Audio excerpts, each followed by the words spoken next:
Students of Success, Dr. Mike here. Today we want to talk about using anger and hate in a positive way. In society right now, the media, our schools, social media, everything is always telling us, the health professions, and this is why they medicate children, that anger and hate are bad emotions. Yes, they can be very bad emotions, and they can drive us in a negative direction. Walking around angry all the time and wanting to get into a fight is not good. Hating people for things is not good because it stirs up things inside of us. However, we can also use anger and hate in a positive thing. When I say anger and hate, I'm not talking about the anger towards or hate towards other people. I'm talking about anger and hate towards things in our life that we feel like that are holding us back. Are you angry that you're overweight? Do you hate the way you look in the mirror? These are things right there. Instead of it allowing us to pull us in a depressive manner, we can use it as a motivational technique. Flip it around.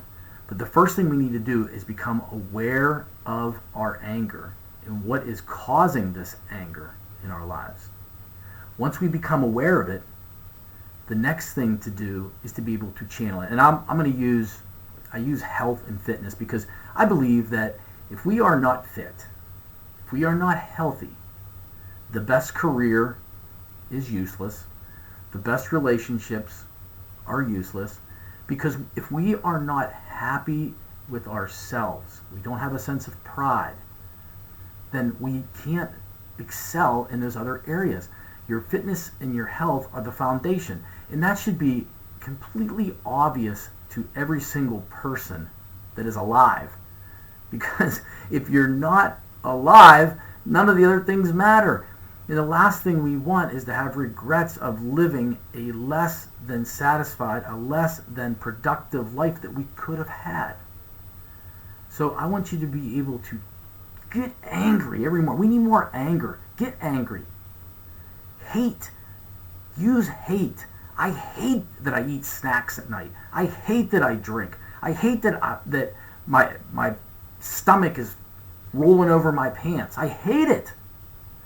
Use that.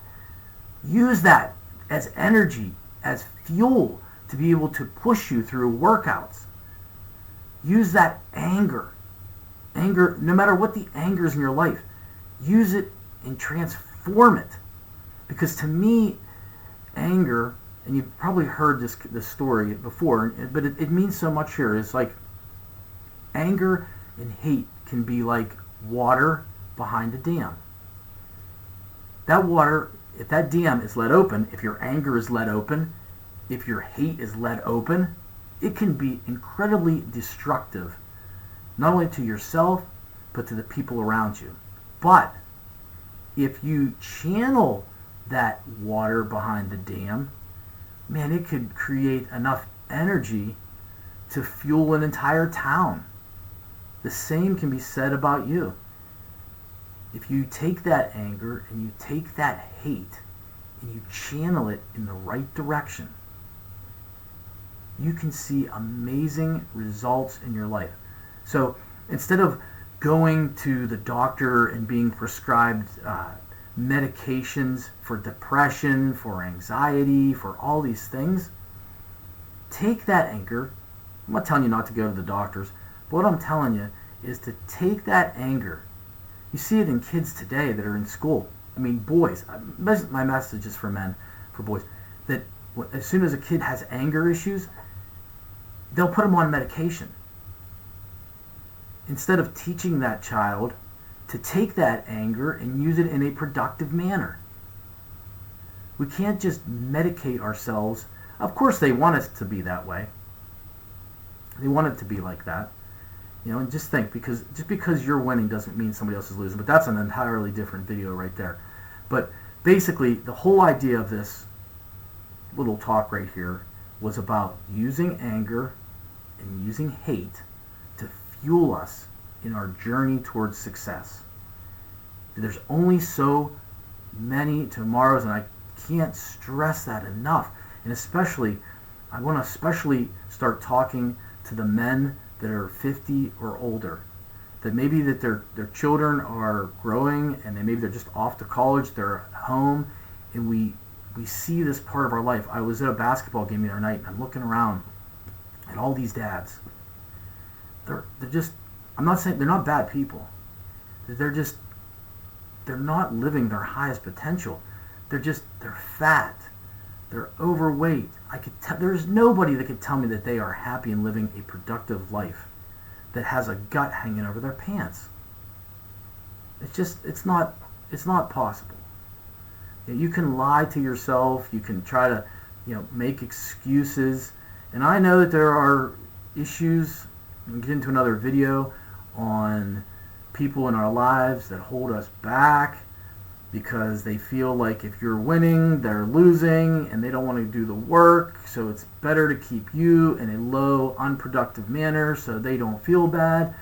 It's very hard to overcome that type of stuff, but I believe that first of all, you need to be able to take care of yourself, and it's not your job to save the other people around you until you save yourself and become that example. Be that example for your kids, be that example for your wife, be that example for the community. Be that way, and then whenever you do reach a certain level, share what you've done to help other people come along. Imagine if you had a population, if you went out and everybody was doing the best they could in their personal development, that was following a plan every single day, was using their anger and hate in a productive manner, was focusing on their health and their fitness. Imagine how that would transform an entire community. Everybody striving for personal excellence, and then in that journey of personal excellence, we are helping others. We are showing people. We are shining bright like a star to show other people what is possible.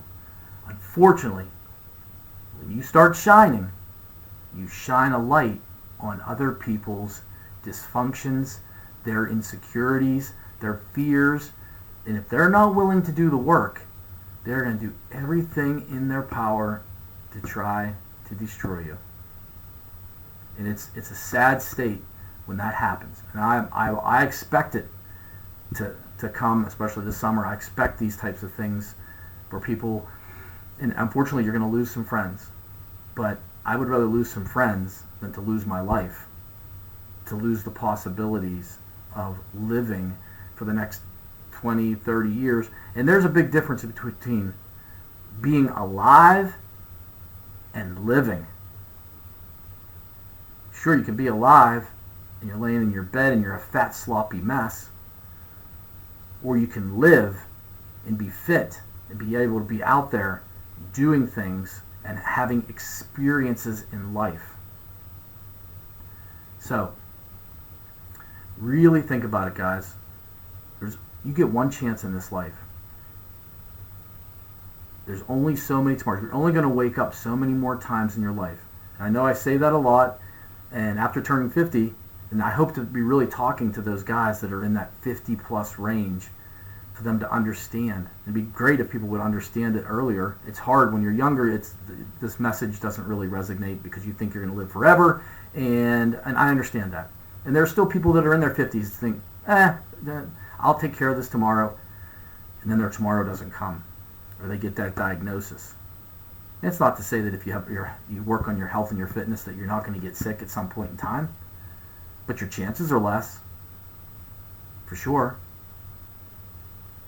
So go out, live your best life. I'm going to be starting to share a program, a 90-day program, in the coming months here to try to get some guys together to prove that what I'm talking about through the physical, through the mindset, these types of things actually work, actually can transform your life and make you just feel so much better. I've never felt this good in my life. after I've taken control of my health, taken control of my mindset, taken control of my career has tripled over the last year and a half. And I allot a big portion to that of focusing on my health and building that discipline, where when I'm out there, there are times in my teaching where I have 400 plus students, teaching 11 courses, doing different things.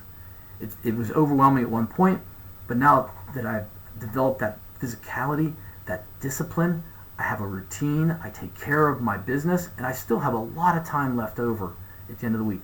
We can all do these types of things, but we can't just fly by the seat of our pants. We've got to be able to create a routine, create a plan, create a way of life. And I know I'm getting off topic right now for another video, so I'm going to end this with just saying that use that anger, use that hate, gin it up inside of you, get some today, think about the things that make you angry, think about the things in your life that you hate, and use that as fuel to get your ass up out of bed in the morning, get walking, get working out, and live the best life, because there's only so many tomorrows. Take care, guys.